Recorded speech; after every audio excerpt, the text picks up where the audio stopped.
Dan pemirsa, hingga kini Anda juga mungkin merasakan ya bahwa kasus peretasan yang menimpa Pusat Data Nasional atau PDN dari Kementerian Komunikasi dan Informatika Kominfo ini terus menarik perhatian publik.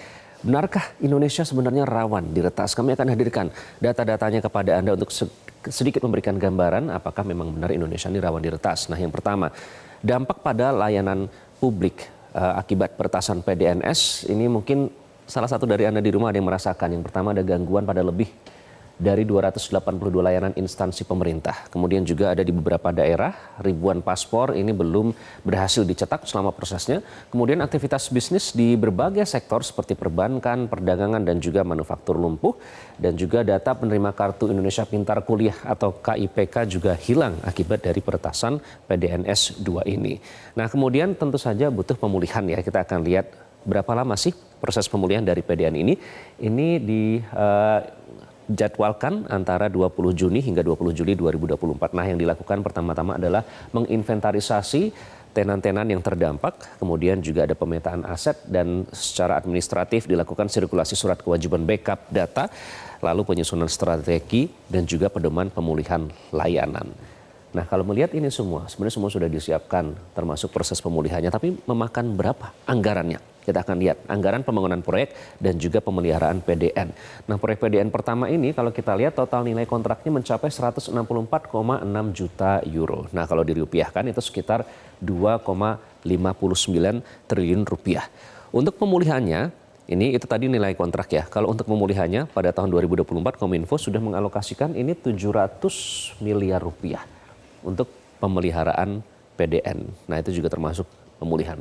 Jadi memang kalau dilihat anggaran ini mungkin ahli yang bisa melihat ya apakah ini besar atau kecil, tapi yang jelas inilah yang digunakan untuk kontrak dan juga pemeliharaan PDN. Kemudian seberapa besar sih potensi kerugian ekonomi akibat PDN yang diretas? Kita akan lihat. Saya mengutip ini pernyataan dari Direktur Ekonomi Digital and Law Studies Nailul Huda. Di sini disebutkan oleh Mas Nailul bahwa dari data ini ada kerugian ekonomi baik langsung dan tidak langsung sebesar 6,3 triliun rupiah dan juga ada surplus usaha yang hilang dari lumpuhnya PDN ini sebesar 2,7 triliun rupiah. Dan juga dampak lain tentunya ini lumpuhnya PDN juga menghambat aktivitas ekonomi dan menjadikannya lebih lambat. Itu kata Nailul Huda, Direktur Ekonomi Digital and Law Studies. Dan situasi ini sekaligus membuat banyak orang bertanya berapa skor dan peringkat keamanan siber di Indonesia jika dibandingkan dengan negara-negara lain. Kita akan lihat ya peringkatnya. Ini data menurut National Cyber Security Index atau NCSI. Ini Indonesia menempati peringkat ke-49 dari total 176 negara atau secara global. Nah, untuk memberikan Anda gambaran, peringkat kelima di Asia Tenggara ini adalah Indonesia, peringkat kelima ya. Berada di bawah yang pertama Malaysia, Singapura, Thailand, dan Filipina. Jadi untuk di Asia Tenggara saja kita berada di nomor 5 di bawah negara-negara tersebut. Pertanyaan ini sebenarnya bukannya tanpa alasan ya pemirsa, pasalnya kasus peretasan terhadap situs-situs pemerintah bukan pertama kalinya terjadi di Indonesia. Kita akan lihat ada beberapa kali kasus peretasan yang terjadi di Indonesia.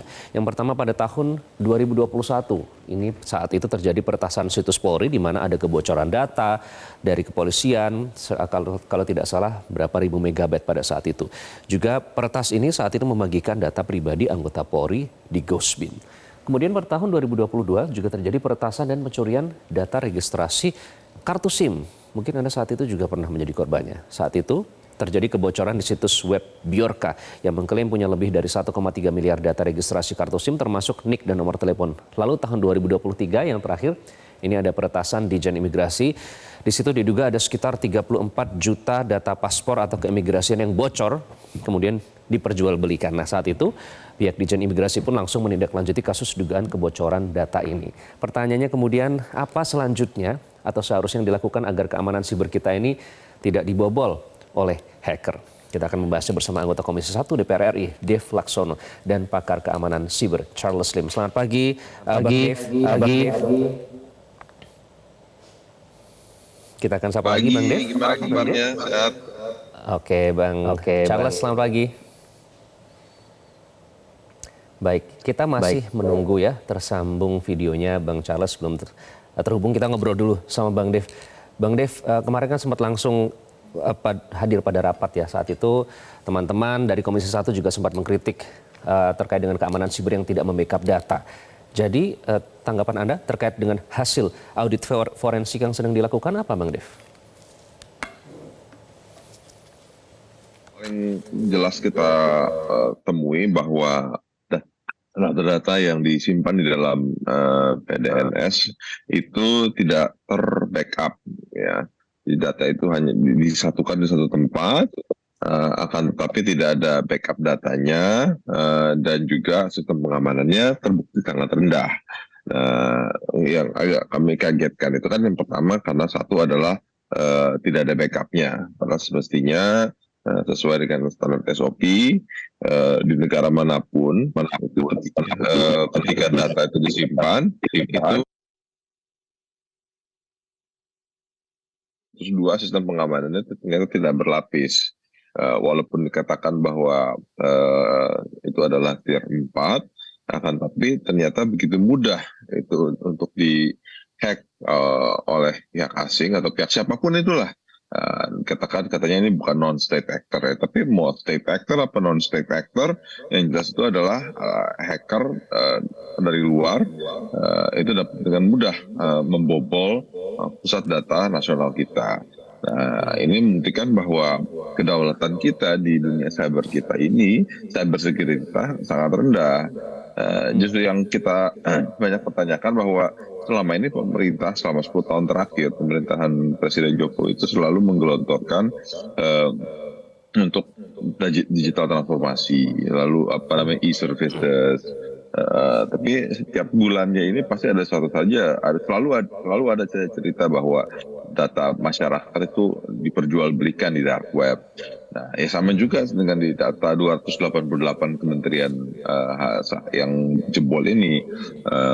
Kemarin disampaikan kepada kami bahwa belum ada bukti-bukti bahwa data itu tercuri ataupun juga tercopy. Ya sekarang memang belum tahu, tapi nanti tunggu berapa bulan kemudian tiba-tiba ada penjualan lagi data-data kementerian, mungkin nanti dipecah-pecah ya menjadi per direktorat jenderal ataupun juga per direktorat, dan nanti bisa dijual mungkin nilainya sekitar 100.000 seperti yang Anda sampaikan berapa. itu yang sebenarnya yang tidak ingin kita dengarkan ya, karena kesannya kalau terlalu sering jadi itu malah kesannya jadi dinormalisasi begitu soal kebocoran data kemudian dijual di dark web, karena itu sebenarnya sesuatu yang fatal, jangan sampai dinormalisasi istilahnya. Oleh karena itu Pak Presiden meminta audit pusat data nasional, diadakan audit. Bang Dev, apakah itu cukup untuk mengatasi masalah serangan keamanan siber?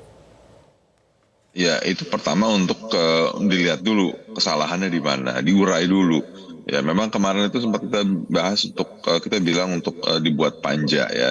Tapi masalahnya kan waktu kerjanya itu hanya tinggal beberapa bulan lagi. Kita juga belum apakah panja itu akan efektif atau tidak. Nah, kalau auditoring dari BPKP ataupun dari BPK bisa dilihat kan secara penggunaan anggarannya, dilihat daripada secara regulasinya ataupun juga SOP-nya. Nah, yang kesalahan-kesalahan itu seberapa jauh dan bisa lebih cepat untuk ditanggulangi dan dilaksanakan langsung oleh pemerintah. Bahkan kalau perlu Presiden terjun langsung karena ini menyangkut data secara nasional, sehingga ini memiliki dampak langsung kepada kewibawaan akan pemerintahan di hari ini. Oke, baik. Sudah bergabung juga pakar keamanan siber Charles Lim. Bang Charles, selamat pagi. Sudah bisa mendengar Bang Charles? Selamat pagi Mas Iqbal. Selamat pagi Pak Adi. Selamat pagi Pak Charles. Bang Charles, Menko Polhukam menyebut ada oknum yang diduga jadi penyebab peretasan. Nah, ini termasuk dari hasil forensik digital yang dilakukan. Ada penggunaan kata sandi atau password yang terdeteksi berasal dari salah satu user di PDNS 2 yang ada di Surabaya, Jawa Timur. Bagaimana Anda melihatnya kalau terkait dengan data vital negara seperti ini, Bang Charles? Ya, sebenarnya kalau kita lihat secara forensik ya, kita bicara secara forensik karena kan apa yang dilakukan oleh tim ya dari BSSN untuk menemukan sebenarnya fakta ya, kalau forensik itu kan tujuannya adalah menemukan fakta. Nah, faktanya itu adalah mungkin ada password-password yang mungkin bermunculan, itu pasti akan menjadi sebuah temuan-temuan. Tapi kan forensik ini belum selesai. Jadi berarti kan perlu ada forensik yang mungkin lebih mendalam sehingga kita bisa menemukan semua bukti-bukti forensik. Dan perlu diingat juga ya Bapak Ibu dan juga semua yang hadir adalah bahwa forensik itu membutuhkan beberapa bukti. Ya, jadi artinya satu bukti itu tidak cukup. Ya, kalau kita misalnya mau maju ke meja sidang pun kita butuh beberapa bukti. Nah, password itu mungkin baru salah satu bukti. Ya, jadi kalau kita bisa simpulkan, ya password ini baru salah satu bukti. Jadi kita masih butuh bukti-bukti yang memperkuat ya bahwa di belakang ini sebenarnya siapa, ya kan? Apakah tadi sudah disampaikan Pak Dev ya, apakah itu state actor atau tidak? Ya tetap bahwa ini adalah sebuah insiden yang harus kita cari akar permasalahannya. Demikian dari saya, Mas Iqbal. Oke, ya jadi baru satu bukti ya soal password yang bermunculan dari fakta yang muncul dari forensik begitu. Bang Dev, kemarin pada saat rapat Anda bilang membandingkan ya istilahnya tuh memang Menkominfo bilang ini juga terjadi di negara maju seperti Singapura dan Amerika Serikat. Tapi Anda menyatakan mereka menyelesaikannya dalam hitungan jam. Sementara kita membutuhkan waktu sampai seminggu, Bang Dev. Nah, pertanyaannya kemudian, Menko Polhukam menyebut pemulihan pusat data ini akan pulih pada bulan ini. Nah, kalau melihat proses yang masih berlangsung sampai saat ini, apakah Anda yakin ini akan bisa diselesaikan? Ya, saya nggak bisa bilang yakin atau tidak. Saya nggak bisa mengatakan bahwa ini bisa beres atau tidak akan beres. Kita masih nantikan langkah-langkah apa yang akan diambil oleh pemerintah, baik dari Kominfo ataupun juga instansi lainnya untuk bagaimana bisa berkolaborasi dan bekerja sama untuk mengekstrak dan juga merescue sehingga dapat merecover data-data tersebut, karena sudah jelas ya, masyarakatnya sudah terasa dampaknya akan hal ini. Jadi yang sedang mengikuti pendidikan, beasiswa, terus juga bantuan sosial, terus juga bantuan-bantuan lainnya, itu yang tadinya menyimpan data di dalam PDNS ini, mereka tidak bisa memproses. Belum lagi mengurus dokumen seperti paspor dan lain-lain itu tidak bisa memproses. Belum lagi banyak juga seperti kejadian kemarin di Soekarno Hatta itu baru contoh kecil ya akan mereka yang terkena dampak akan hal ini. Masih banyak ratusan ribu bahkan jutaan warga Indonesia yang terdampak akan hal ini. Ya. Banyak itu yang akhirnya solusi terakhirnya mereka harus memasukkan kembali data mereka tersebut, mengurus kembali data-data mereka untuk bisa mendapatkan pelayanan lagi. Itu kan butuhkan waktu, biaya, tenaga dan lain-lain. Jadi yang dirugikan di sini adalah masyarakat. Nah, ini yang harus kita kembalikan agar mereka itu bisa mendapatkan pelayanan itu. Dan ini yang pemerintah harus bekerja keras menggunakan semua instansinya di tingkat pusat dan tingkat daerah. Oke, semua harus dilakukan segera dan dalam waktu yang cepat ya untuk menyelesaikan ini. Bang Dev, nanti saya juga akan tanya kepada Bang Charles ya. Menarik karena Bang Dev menyatakan bahwa HP saja kita setiap saat minta di backup kok di cloud. Ini data jumlah triliunan tera, masa tidak ada backup datanya? Nanti kita akan bahas lebih lanjut usai jeda. Tetaplah bersama kami di Selamat Pagi Indonesia. Anda kembali di Selamat Pagi Indonesia masih bersama dengan Bang Dev dan Bang Charles. Bang Charles, saya ingin membahas soal backup. Kalau sebelumnya di rapat Bang Dev pernah menyatakan HP saja di backup, ini data yang triliunan tera masa tidak ada backupnya. Kalau tidak salah informasi yang kami dapatkan ini kondisinya hanya 2% yang memiliki backup data. Mohon dikoreksi jika salah Bang Charles. Nah, soal backup ini Menko Polhukam menyebut sebenarnya sudah menyiapkan dan mewajibkan backup data ini, termasuk membackup 4 lapis untuk mencegah terjadinya kebocoran data ini. Nah, apakah antisipasi ini cukup, Bang Charles? Ya, baik. Ya, Mas Iqbal. Terima kasih. Jadi intinya kalau kita lihat dari sisi backup ya, best practice-nya kalau kita cerita di industri ya, kita harus punya strategi ya. Artinya strateginya adalah yang pertama kita punya data, yaitu yang biasa kita sebut sebagai production. Kemudian ada 2 backup copy yang tentunya itu menjadi salah satu strategi kita untuk membackup data. Nah, di samping itu kita juga harus punya istilahnya 2 media backup. Ya, ini yang kita sebut dengan 3-2-1. Jadi 2 itu adalah 2 media backup. Kalau tadi 3 ada 3 copy ya. Dan kemudian satunya itu harus kita taruh di apa namanya di luar daripada sistem. Nah, dalam hal ini tadi saya sudah mendengar akan ditaruh di Batam ataupun dimanapun lah yang akan menjadi yang kita sebut sebagai disaster recovery center. Dan tentunya ini adalah best practice, artinya di samping kita sudah menyediakan multiple backup dengan multiple media dan juga multiple location. Nah ini dengan cara seperti ini tentunya kita berharap bahwa kemungkinan kegagalan daripada backup ini akan sangat-sangat dikurangi. Artinya kita berhasil memitigasi dampak daripada backup yang gagal. Kira-kira begitu Mas Iqbal. Soal backup ini pertanyaan saya mungkin sebenarnya juga sama dengan Bang Dev ya. Kalau kita di handphone saja tuh harus ada otomatis notifikasi bisa di backup ke cloud supaya datanya tidak hilang. Nah kalau untuk urusan negara ini seharusnya seperti apa sih? Apa yang terjadi Bang Charles menurut analisis Anda? Apakah soal servernya, kapasitasnya atau apanya mungkin?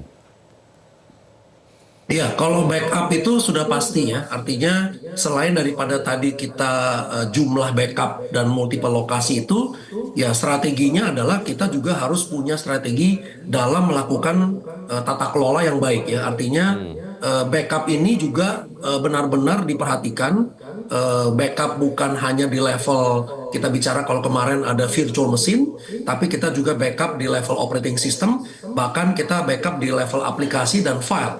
Sehingga itu ada yang tadi disebut sebagai multi layer ya, 4 lapis tadi. 4 lapis itu bisa diartikan banyak hal. Nah, sehingga dengan adanya perspektif ini, maka kemungkinan gagal ataupun tadi ya terjadinya bencana ini akan sangat dikurangi dengan adanya multi lapis tadi itu. Yaitu kira-kira seperti itu Mas Iqbal yang harus kita lakukan. Oke. Bang Rif kalau mengutip dari pernyataan Menteri ya, ini kan menyatakan bahwa selain tadi ini juga terjadi di negara lain, tapi pemulihannya ternyata kita lebih lama. Nah permintaan dari Kemenkominfo, Anda menyatakan kan sebenarnya selama ini sudah dipatuhi ya oleh DPR soal misalnya ada revisi undang-undang termasuk perlindungan data pribadi. Kemudian soal anggaran juga saya tidak tahu secara detail, tapi apakah itu juga sudah ditambah atau bagaimana. Jadi menurut Anda apakah ini memang kinerja kementerian yang paling bertanggung jawab dalam hal ini jika ternyata permintaan-permintaan tersebut selama ini sudah dipenuhi oleh DPR, Bang Dev? Ya, kalau siapa yang bertanggung jawab ya itu kita urai saja dengan aturan yang ada dan juga pelaksanaan pembangunan PDNS ini sendiri. Ya, PDNS itu kan ya seperti namanya, S-nya itu di ujung adalah sementara.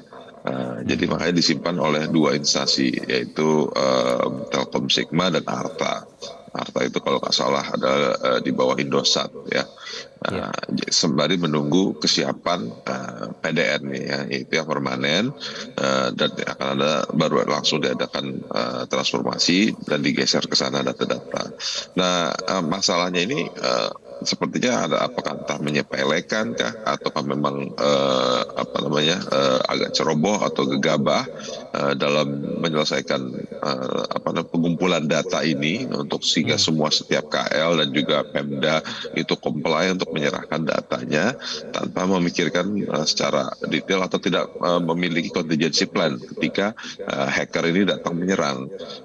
Padahal selama ini hacker itu secara rutin menyerang website-website pemerintah dan berulang kali kejadian. Jadi semestinya ketika melakukan pengumpulan data dari secara masif, ini sudah harus dipertimbangkan, sudah harus dihitung dan juga semestinya itu sudah harus ada langkah-langkah untuk memitigasi karena sudah sering kerap terjadi penyerangan malware kepada website-website Indonesia.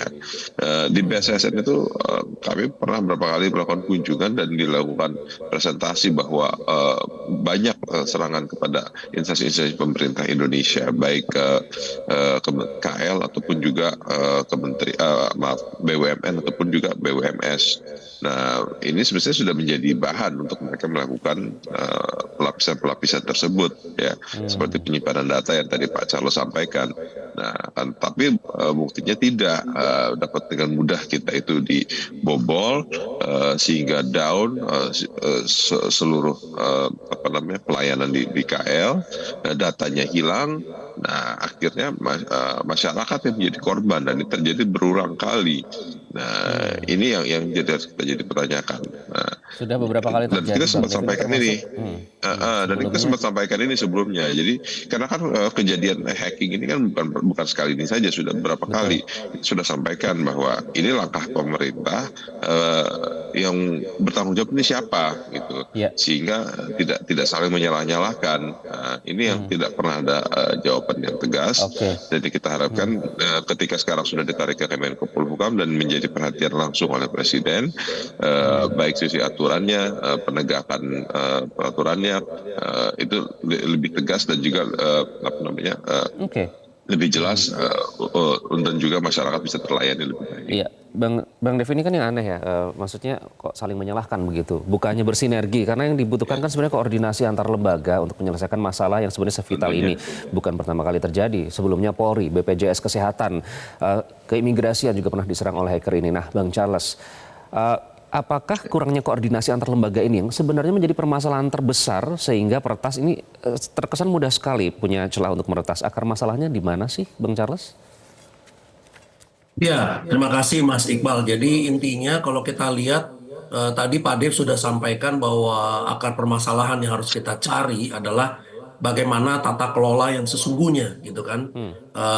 Kalau kita bicara undang-undang sudah ada, kita bicara peraturan ada, maka turunannya adalah bagaimana kita mengelola daripada pusat data nasional ini. Nah, tata kelola ini kan ada 3 hal, Pak. Yaitu kalau kita bicara ada people, proses, dan teknologi, ya kan? Jadi ini PPT ini adalah kunci daripada keberhasilan dari sisi sebuah tata kelola. Nah, kalau kita bicara maka dari semua PPT ini atau people, proses, teknologi ini, maka kuncinya adalah di orang. Ya, kalau semua kita bicara prosesnya sudah ada, SOP-nya sudah ada, maka orang ini menjadi yang terpenting. Oleh sebab itu, kesadaran ya daripada tentang dari mulai adanya ancaman keamanan siber, kemudian bagaimana mengelola tadi ya pusat data nasional, sampai kepada tadi kita bicara disaster recovery center, strategi backup. Nah, ini kan semua harus direncanakan dengan baik. Ya, jadi tata kelola kuncinya adalah bagaimana kita membuat perencanaan yang baik, kemudian kita membuat tentunya SOP ataupun pendukung-pendukungnya, termasuk nanti fungsi auditnya, sampai kepada evaluasi dan monitoring. Jadi ini merupakan satu kesatuan. Ya, kita nggak bisa melepaskan hanya sekedar kita planning saja. Ya, ini semua berujung kepada eksekusi dan juga evaluasi daripada sebuah tata kelola. Kuncinya ada di Kira-kira tata gitu, kelola Mas dan semuanya Iqbal. hanya bisa dilakukan dengan adanya sinergi ya. Baik, terima kasih Betul. anggota Komisi 1 DPR RI Dev Laksono dan pakar keamanan siber Charles Lim. Bang Dev, Pak Charles, terima kasih sudah bergabung dengan Selamat Pagi Indonesia. Jelajahi cara baru mendapatkan informasi. Download Metro TV Extend sekarang.